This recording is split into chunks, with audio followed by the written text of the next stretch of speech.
Selamat datang di Deep Dive kita kali ini. Kita akan coba bedah ya, gagasan inti dari buku Harmoni Ilmu, Transformasi Pembelajaran IPA. Penulisnya Rio Ari Pratama. Iya. Fokus kita nih, memahami pergeseran mendasar dalam cara ilmu pengetahuan alam atau IPA diajarkan di Indonesia. Kenapa ini penting buat Anda? Nah, ini bukan cuma soal sekolah loh. Bukan. Tapi soal gimana kita nyiapin generasi mendatang. Mari kita bongkar yuk. Tepat sekali. Buku ini tuh menangkap sebuah urgensi gitu. Jadi perubahan ini bukan sekedar ganti metode, tapi lebih ke respons terhadap tuntutan zaman. Tuntutan zaman. Seperti apa tuh? Ya, kita bicara soal kurikulum nasional misalnya, kurikulum 2013 kan, itu kan dirancang lebih menekankan keseimbangan, pengetahuan, keterampilan sikap. Oke. Terus ada ledakan teknologi, itu jelas mengubah banyak hal, dan tentu saja kebutuhan mendesak soal keterampilan abad ke-21. Oh, yang kayak berpikir kritis, kreatif, kolaborasi gitu ya? Nah, itu dia. Berpikir kritis, kreatif, kolaborasi, komunikasi. Jadi ini upaya menyelaraskan IPA dengan realitas Anda saat ini dan nanti di masa depan. Jadi intinya geser nih dari model lama, mungkin dulu Anda lebih banyak duduk manis, terima info gitu ya. Sekarang jadi lebih aktif. Persis. Membangun pemahaman sendiri. Persis. Paradigma lama kan cenderung bikin siswa jadi objek pasif aja. Nah, transformasi yang diusung buku ini tujuannya menjadikan Anda subjek aktif, jadi konstruktor pengetahuan. Oke. Lewat eksplorasi, pengalaman langsung. Nah, transformasi ini, menurut penulis, dibangun di atas 5 pilar utama. 5 pilar. Oke. Pilar pertama apa nih? Pertama, pendekatan holistik.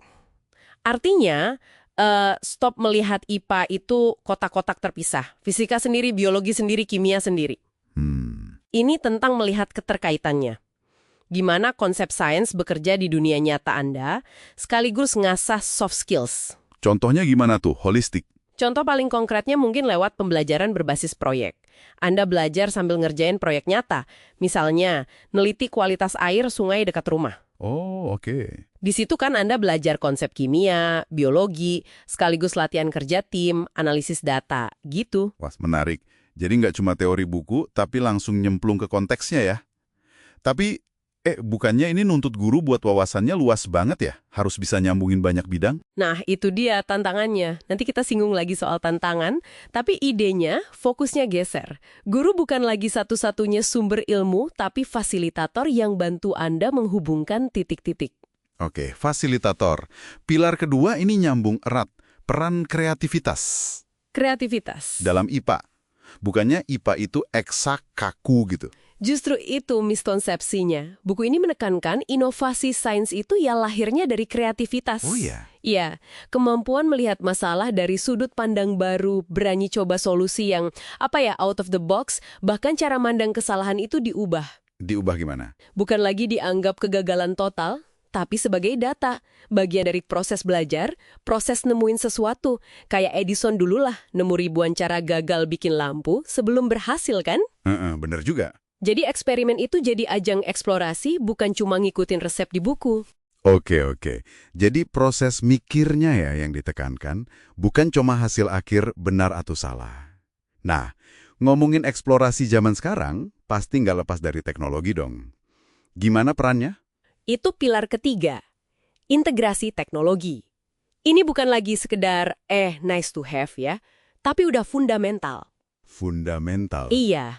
Bayangin aja, Anda bisa lakukan eksperimen kimia yang mungkin bahaya atau mahal pakai simulasi lab virtual di komputer. Aman kan? Ya juga. Atau memahami konsep abstrak, misalnya peredaran darah, lewat game edukasi yang seru.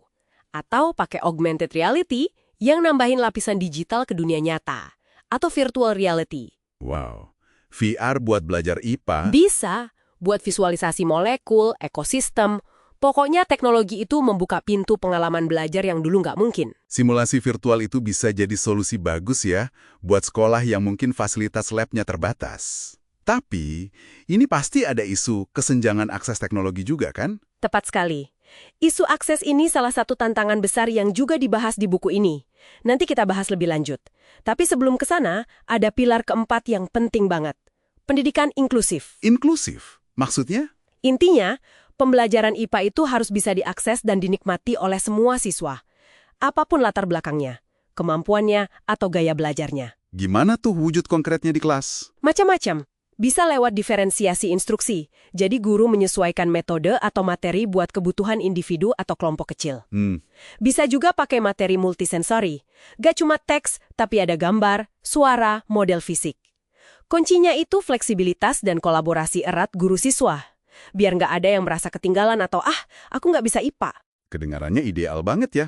Tapi pasti butuh sumber daya sama skill guru yang luar biasa nih buat menerapkan diferensiasi di kelas besar. Betul. Ini lagi-lagi nyambung ke tantangan kesiapan guru.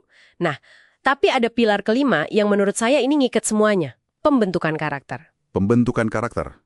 Lewat IPA. Iya. Transformasi ini bukan cuma bikin Anda pinter sains, tapi juga jadi individu yang beretika dan bertanggung jawab. Contohnya gimana? Misalnya, nanemin etika ilmiah. Pentingnya jujur kalau laporin data eksperimen. Ngakuin sumber, nggak plagiat. Oke, kejujuran ilmiah.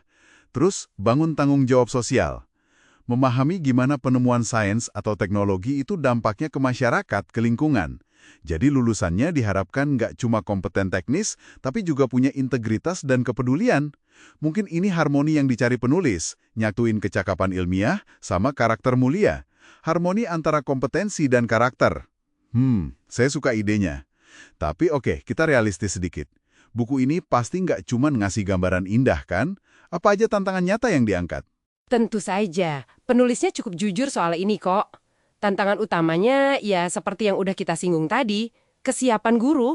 Iya. Ngubah cara ngajar yang udah mendarah daging itu kan nggak gampang ya.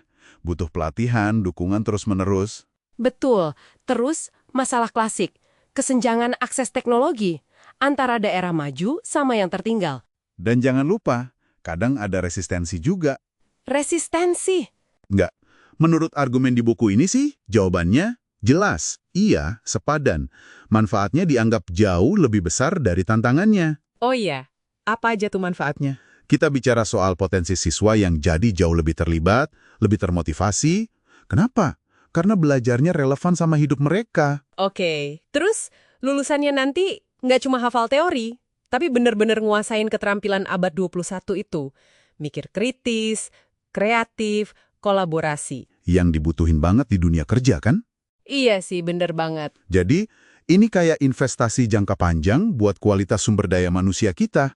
Oke, jadi harmoni ilmu ini pada dasarnya semacam ajakan ya, buat merancang ulang pengalaman belajar IPA, biar jadi lebih hidup, lebih relevan, lebih kreatif, bisa dinikmati semua orang. Betul.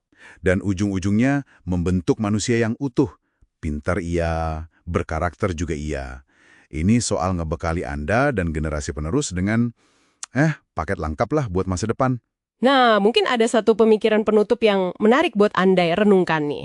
Kalau transformasi ini bukan cuma soal gimana cara ngajar sains, tapi tentang siapa yang kita bentuk jenis pemikir, inovator, warga negara seperti apa yang kita inginkan. Maka pertanyaannya jadi lebih dalam kan? Mengingat tantangan-tantangan tadi, menurut Anda nih siapa aja sih yang sebenarnya pegang tanggung jawab untuk memastikan harmoni ilmu ini benar-benar bisa terwujud nyata dalam pendidikan di sekitar kita?